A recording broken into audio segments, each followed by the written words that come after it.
we're going to have sellers that say, okay, hey, John, I've been reading the headlines. I heard about these rulings and all this, and we don't have to pay a buyer's commission anymore. I mean, I've heard some that say, okay, John, well, we don't have to pay a buyer's agent, so take your 6%. Let's make it 3 total. You do with it any way you want, John. I trust you. You can do it any way you want. So first thing I did is I said, okay, let's put ourselves on the buyer agent side. So the first thing we got to do is justify their existence.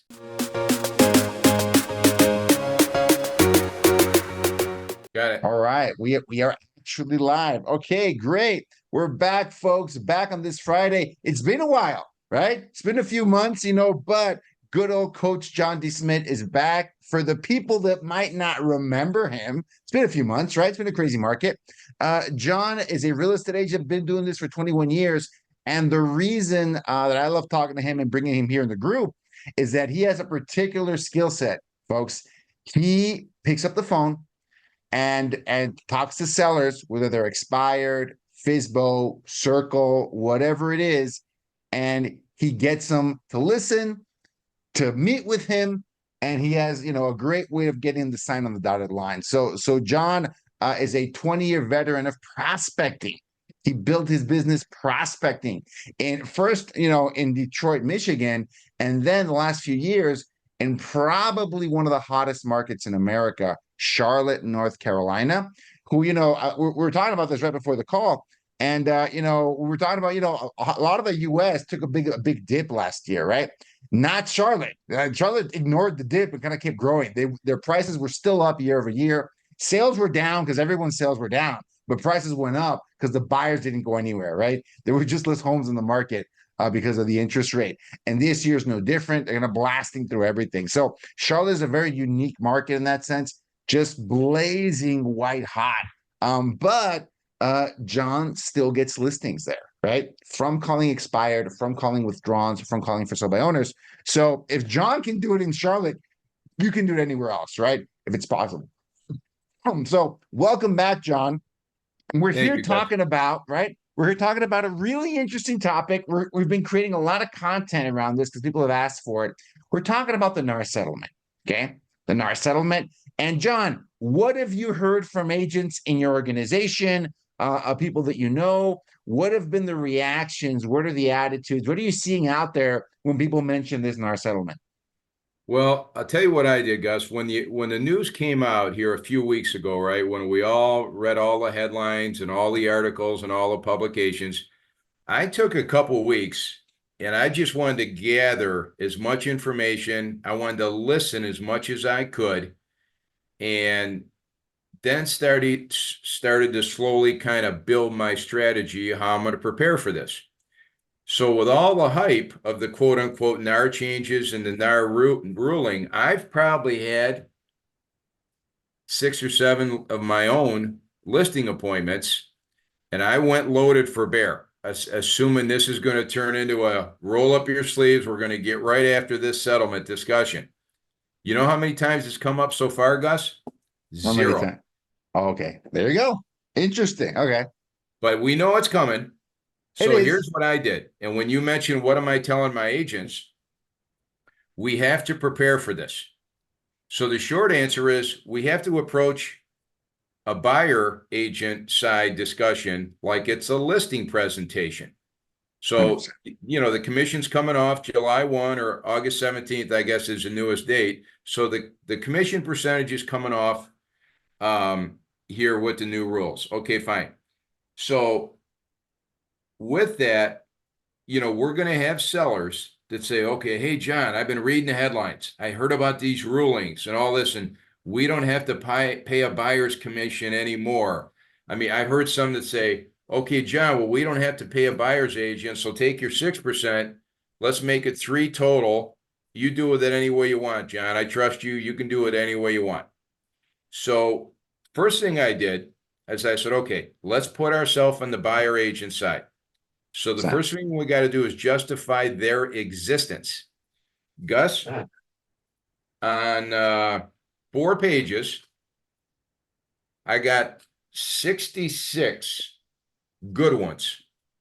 Buyer agent duties and activities. on a Love it. normal transaction, because on the listing side, the seller and the listing agent don't know what's going on behind the scenes with the Oh. buyer's agent. We're only focused on marketing and selling the home for the seller. But the buyer's agent is churning, working, running, doing all this stuff to the tune of 66 valuable points on a normal transaction. And there's probably a few more. On the listing side, so I do more listings, obviously, than anything else. I got 49. So I got 49. So we 100%. can go about 10 different ways with this conversation, but what I did to simplify it is this. I've got 7 bullet points here. So for any agents that are a little skeptical about this or not sure how to approach this when the rubber meets the road here in a few weeks, okay, the first thing I'm going to say to the seller, and our dear friend Calvin and I were talking about this, Gus, the other day. Mr. Seller, when you hire me as your listing agent, isn't part of the idea to get as many sets of eyes of serious, qualified, Absolutely. and ready to go buyers looking at your house as humanly possible? Yeah, John. Okay, good. Well, if you want to alienate the buyer's agents, you're probably going to knock out 80, 85% of all of those buyers that are desperate to find a home here in Charlotte because there's nothing to pick from. I mean, they are desperate. Okay. So that's the first thing. For the seller that says, hey, John, guess what? I've been reading about all this. Okay. Sounds like we don't have to pay the buyer's agent anymore. So my 100%. response to this is an agent should write this down. Mr. Seller, you won't have to. I'm going to pay him. And I always have paid them out of my fee. So you pay me 6% or whatever you get, 5%, whatever your market is. I split it with him out of my fee. So there's nothing that's going to change here. You can reposition it and all that, but when the smoke clears, all that very, very little is going to change. Okay. Now this speaks to 95% of homeowners think that, Gus, when you list their home and it sells, you personally get all 6%. So I Yeah, say, stop the train. Stop the train. Let's have a that's true. conversation. Do you know, Mr. Seller, how the commission that's paid on a regular real estate closing actually works? Yeah, John. If it sells and closes, you get 6% of the sale price. Don't I wish that were the case? And I'll say, Mr. Seller, it's split 4 ways. And they look at me, 4 ways? How you getting 4 ways? Very simple. If I'm the listing agent, let's say it's 6%, I got to give 3 right off the top to the buyer's agent. 3 and 3 equals 6. Then each of us agents has their broker looking over their shoulder that they have to split with. So like in our case, if we're at 80-20, okay, for starters, I get 80% of the 3%. And then the listing agent broker gets whatever their split is, and the buyer's agent broker gets whatever their split is. So the 6% is actually split 4 different ways. And not everybody is aware of that unless you've sold a home recently. Okay, so that raises a few eyebrows because I'm just starstruck, Gus, how many people still don't even know that. They They don't think we understand get it. it all. Yeah. Okay. So here's the biggest point of them all with this whole NAR ruling. When somebody says we can push away the buyer's agents. So if I'm sitting at the kitchen table talking to this seller, okay, Mr. Seller, I can tell you're an astute homeowner. You've really done your homework, really well prepared your home. Why would you want to penalize the buyer's agent? He's preparing your buyer for the greatest single closing you've had in your entire life. He's doing 66 duties, activities, and working day and night to get that one golden goose buyer ready to set you on your way to Florida or Texas, wherever you're heading, okay, and giving you the greatest offer and the greatest closing that you've probably ever had because the prices here are so high now, chances are you haven't had one this big. Why do we want to penalize? He's a good guy or you know, male or female. The buyer's agent is on our side. 21 years, every closing I have where I'm the listing agent, I never leave the room without reaching across and shaking the hand of the buyer's agent. I say, Mr. and Mrs. Buyer's agent, thank you so much because without you, we wouldn't be here. Without the buyer's agent, there's no buyer. Without the buyer, there's no closing. And you can give me all that about 3%, 4% and package it all day long. But if they can't see the value, Gus, in 66 items I have prepared here for my team of just typical buyer's agent duties and activities, and another 49 more on the listing side, okay? If they can't see the value then, and then I'm not done here yet, we've missed the entire point. You know what I'm And John, saying?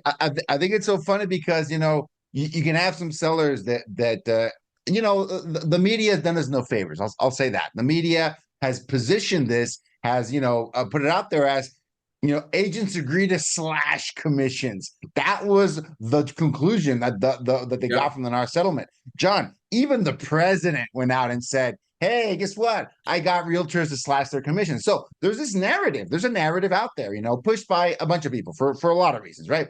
So at some point, you're right. We're going to run into that narrative. I think it's hilarious, John, that some people are saying, oh, why would we need buyer's agents? John, the most commission conscious consumer out there for sell by owner, I don't know any other consumer that's more commission conscious, is willing to pay 3% to the buyer agent. In most cases, they're willing to pay it. They go, oh no, that's the hard part. I can list my home on my own. The hard part is finding the buyer. So even they, like, universally will offer a commission to the buyer's agent. They'll go, oh, that's really hard. Like, that is the challenging part. So even the person on the other end of the spectrum is saying, holy cow, what are you, nuts? You got to offer a commission. If a buyer brings me bona fide offer, qualified buyer, take your money. You've earned it, right? So I agree with you wholeheartedly. And I think everything in the industry and everything makes so much sense. But we gotta be prepared because we're gonna run into that narrative. It's a powerful narrative. Okay. Would you like to save some money on commission, John? I would. Tell me more. Okay. Of course, right? So let me keep going because you're right on the same line I'm heading towards here, Gus. Love it. Go for it. If you'll permit me. So, and John, we got a comment from Aaron. Thank you for watching, Aaron. She's asking, or sorry, he or she, sorry, is asking, they would love those bullet points. So John, we'll drop your contact info here in a bit, so they can reach out to you and get that. That's something that John has. But thanks, Aaron. Okay. We'll send it out. Okay, if you'll permit me, let me get through the rest of my list, and this paints a Go for it. really good scenario for us agents on how to justify our existence, let alone our commission. Okay, what you just started on, Gus, is the sledgehammer. Mr. Seller, if anything else, you need the buyer's agent to navigate that buyer. Let's say it's a young couple, they're in from out of town, they don't know how any of this works, through the entire due diligence process. Here in North Carolina, we got active due diligence, 2 checks, 2 dates, meaning we got a due diligence, non-refundable check, buyer's got to pay seller, non-refundable, and it could be well into the 5 figures around here. Then you got a due diligence expiration date. So inspection, repairs, appraiser, underwriting got to be done before the due diligence expiration date expires. It's non-refundable. Then you got to do all the final walkthroughs, the final clear to close, and all the repair stuff before you get ready to close. So 2 checks and 2 dates, that's very complicated to people that have never experienced that. That right there is worth the fee of the buyer's agent alone, even though the seller has no familiarity with that because they haven't experienced that yet. It's worth its weight in gold. Okay. Now, with all of, there's times I literally have to laugh. I've been doing this a while. Remember Help You Sell? A company came along a few, I don't know, 8, 9 years ago, Help You Sell. And they were going to revolutionize real estate where everybody had to pay no more than 4%. And they made every headline, help you sell, help you sell. We're going to help you sell at a rock bottom commission. The heck with the 6%. I don't think they made 12 months. They were in bankruptcy. So it shows you where this goes. Now, 100%. So there's a ton of noise out there, but a lot of it is so far from factual. It's just skewed. The media loves to pour gas on the fire. Yeah. And then one of my agents got into a pretty animated conversation. I mean, not too rough, but the seller was pretty hard on this young agent of mine. And, I try to arm them. You want to be unbelievably polite, the client, all that. And this guy was just a bull. So I told her, I said, if you get one that gets real nasty and rough, here's what I do. Say, listen, Mr. Seller, let's take a minute here. I can tell you're a very sharp homeowner and a good businessman. You mind if I ask you, what do you do for a living? What's your profession? Oh, I'm a dentist. Okay. Or I'm an accountant or whatever line of work. Well, that's great. And I bet you're one of the top in your field. I can just tell by talking to you.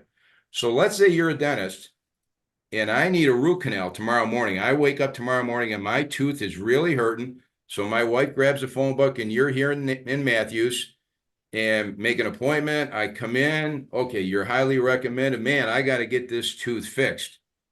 So after we meet and greet each other, I come into your room and I say, sir, you come highly recommended. I sure hope you can help me with my tooth here. Can I ask you for a favor? So whatever you're going to charge me, whether Blue Cross is going to pay for it or I'm going to pay for it, however that goes down,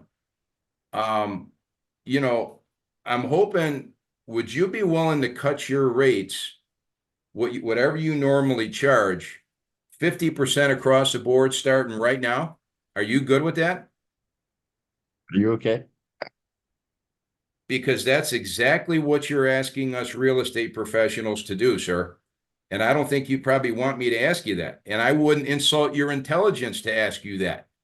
Okay, but that's what these publicity people are asking us to do because they don't know the whole story, but they love headlines.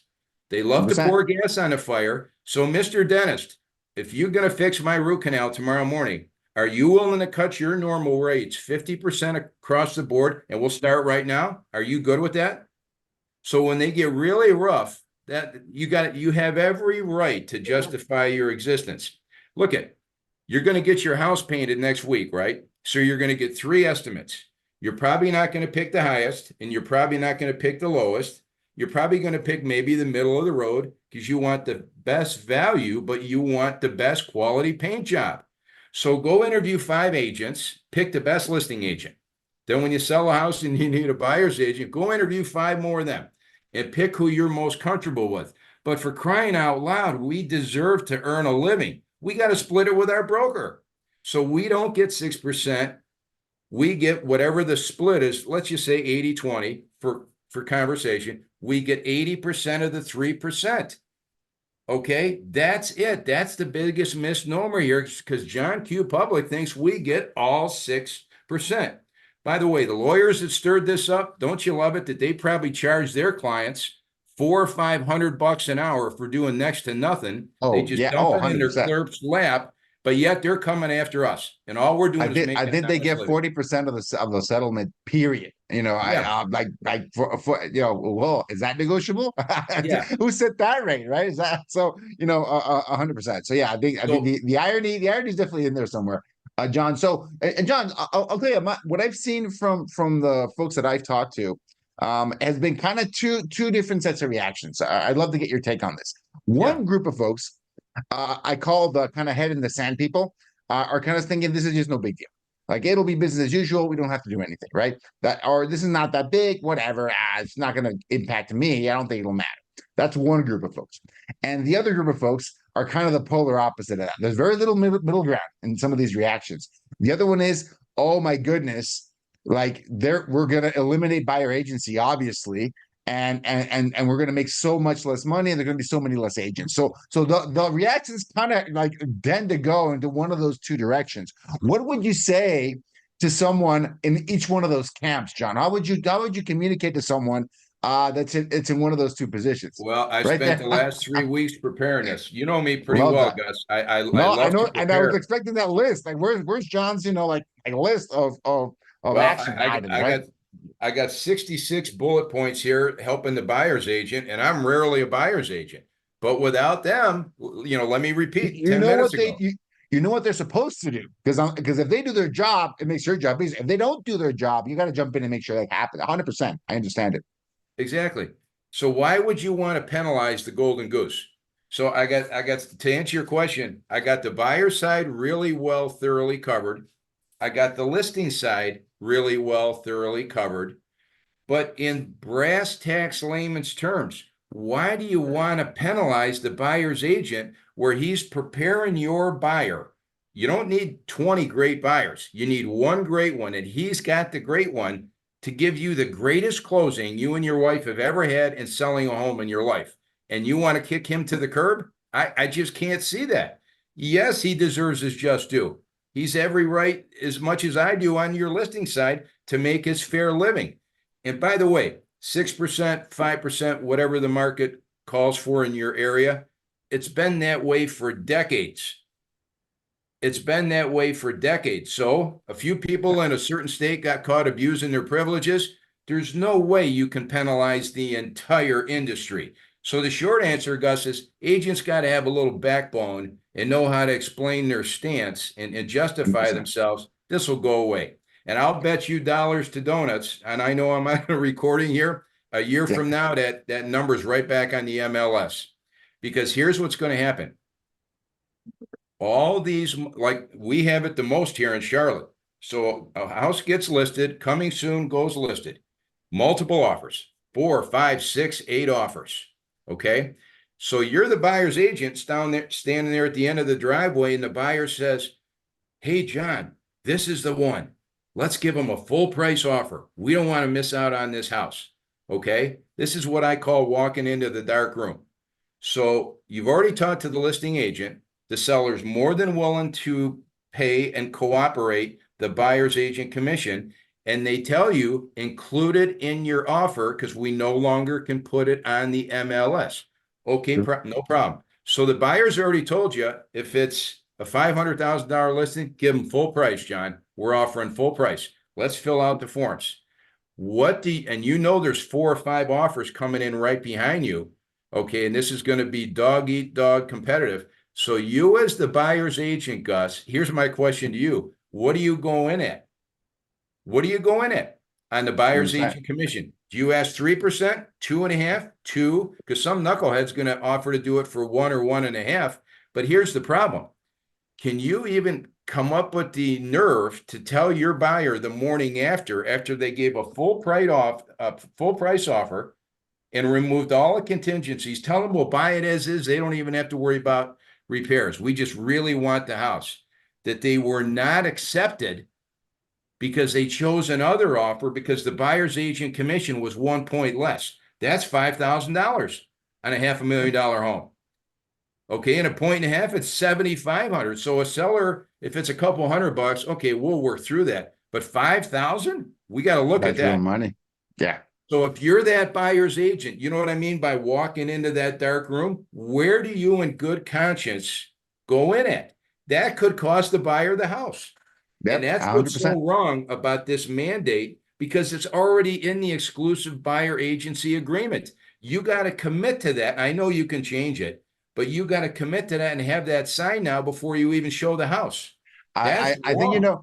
I think we're all kind of waiting and seeing how's this going to play out in real life, because I think that dynamic you just described in the really hot markets like Charlotte could be the difference between getting the house or not. 100%, right? Yes, so you know what's going to But happen?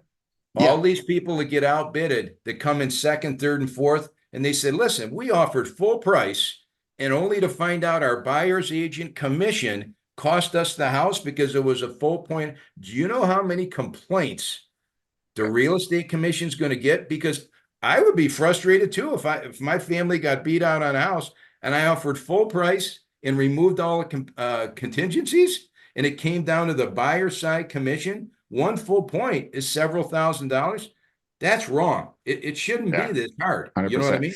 And if I look at it even from the listing agent side, let's say, John, that you get a bunch of buyers that have been through that, right? Let's go to the extreme case. You got 5 buyers, they've all lost out on homes because of the commission. You know what? I'm going to go straight to the listing agent. Imagine as a listing agent getting 8 phone calls from buyers that want you to represent them. Now you have to sign a buyer agency agreement with them, maybe just for this property. Yeah, So and do 8 different consultations because they want you to represent them. I know a lot of agents love double ending some deals. I don't think they're ready for a scenario like that where everyone would want you to represent them. And then also, John, I don't think buyers want that, because imagine changing agent on every property you make an offer on. that's That's crazy. not a great experience. That's not a great experience. And I The- like to remind folks, we had an interview here with Saul Klein, who's a president of an MLS in San Diego. He said the whole reason we came up with buyer agency was because of that conflict of interest. It's not going to end yes, well. There's to going to be an protect issue there. to protect the buyer, to protect consumer, and 100%. that's what the commission's in business for, to protect the public. So they just 100%. completely circumvented that. I go you one better. I go you one better that nobody's even Go. brought up. One of my dearest friends here in Charlotte, he's a former high-level broker in charge. We've had this conversation 10 times already. And he says to me, John, you're all forgetting one thing. I said, what's that? He said, it's unethical. I go, what are you talking about? He said, in every realtor code of ethics, in capital letters, it says commission cannot interfere with the sale of the home. That's all we're talking about here. So it Yeah. is A directly 100%. affecting the sale of the home. A So hundred he said, percent. the minute you open that conversation, it's unethical because it's unfair to the public parties, the seller and the buyer. So how do they get around that? But they want us to have that contract signed before we show the house. So the minute you open up that conversation, you're already unethical. So what does the commission do with these complaints? Well, we're supposed to do what's fair to the public, but we're keeping them in the dark, because they don't know which agent he should charge on his commission, because at that price point, it might cost him the house. Yeah, 100%. So yeah, I think it's just one of many, of this kind of huge kind of worms, John. So, anyways, I want to wrap it up here for today, but we'll be Okay. back. We'll be back soon because John has had another great topic, one that's near and dear to my heart. The Oh, yeah. topic of ISAs, voicemails, and conversion. I think that's a great that deserves its That's the own fun session. That's stuff. a whole other. Oh, yeah. That's some really great stuff. But today's been fire, John. This has been amazing. John, for Aaron and everybody else that wants to get your content, would love to get a copy of that sheet. What is the best way to reach out to you and Sure. continue the conversation? I'll just give you my cell number here, Aaron. It's area code 704-999-0896. That's 704-999-0896. Just reach out and I'll be happy to share the information I have here, because when you prepare it this way and walk through the steps that I did, not only with the lengthy explanation of what the buyer's agent, listing agent actually does, then when you go through these 7 bullet points, like, what are we doing here? Why are we penalizing the good guy, meaning the buyer's agent, who's bringing us the golden goose buyer? What I'm told here, I haven't run across it yet, but some of my agents have, they back right down. They back right down because they have this stigma that real estate agents, to begin, way overcharge them. And it's the furthest from the truth. It's split 4 ways. So remember, 6% is split 4 ways. The listing agent does not get it all. And the public 100%. has to know that. And John, I'm posting your number here on the discussion for Aaron. Can you repeat the number? 704-899. What's the last part? No. 704-999. Oh, 999. 0896. Yeah. Good. Call or Got it. text Got it. anytime. Okay. Sounds good. John, as always, I appreciate you being so Okay, gracious guys. with your time. I know you're a busy guy, and we'll see you here on the next one. We'll do it again. All right. Look forward to it, Gus. Thanks so much. All right. All right. Bye-bye. Thanks, everybody.